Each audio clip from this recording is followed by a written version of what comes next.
I was everyone's therapist. Then I said one calm sentence, and people finally respected my time. Let me explain. I was the reliable one, the strong one, the listener. The person people called when their relationship was falling apart, when work felt unbearable, when family drama became too heavy to carry alone. Day or night, weekday or weekend, it didn't matter. My phone would ring and I already knew what was coming.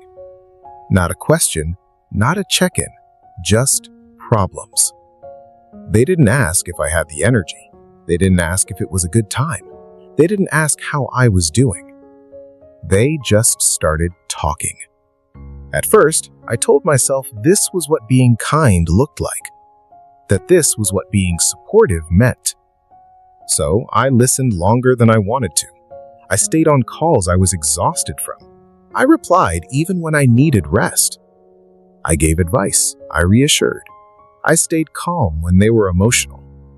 And every time I helped, I thought, maybe this time they'll notice. But something strange happened. The more available I became, the more they expected me to be available. The more patient I was, the less patient they became. And slowly, without realizing it, I became an emotional dumping ground. Not a friend, not a person, a place. Some of them started messaging without even saying hello, straight into their problems, straight into their stress. If I didn't reply fast enough, the tone changed. You've changed. You're distant now.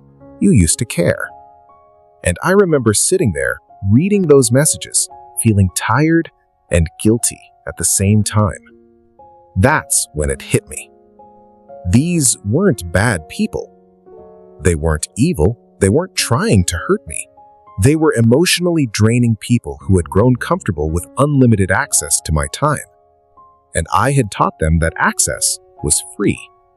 I realized something most people don't realize until burnout. You don't lose energy because you care too much. You lose energy because you care without boundaries. And no amount of explaining your exhaustion will make someone respected. So, I stopped explaining. The next time someone messaged me to vent, I felt the familiar pressure to respond immediately. But instead of reacting emotionally, I paused. I didn't argue. I didn't defend myself. I didn't apologize for having limits. I typed one sentence, one calm sentence. I care about you. I don't have the capacity for this conversation right now. That was it. No justification, no excuses, no follow-up message. And then I stayed silent. What happened next surprised me. Some people never replied again. They disappeared. And instead of feeling guilty, I felt clear. Because that silence answered a question I had been avoiding for a long time. They didn't want connection. They wanted access. But here's the part most people don't talk about. The ones who stayed changed. They started asking before venting. They respected my time. They shortened their messages. Some even said, I didn't realize how much I was dumping on you. And for the first time, I felt like a person again, not a service. That's when I understood the real lesson. People don't respect explanations. They respect boundaries. You can be kind without being available. You can be supportive without sacrificing yourself.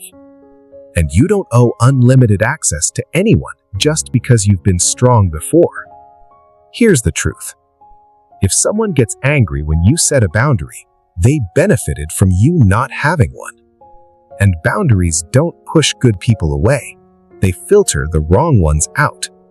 So, if you're the reliable one, the listener, the strong friend, this is your reminder. You are allowed to rest. You are allowed to say no. You are allowed to choose peace without explaining it.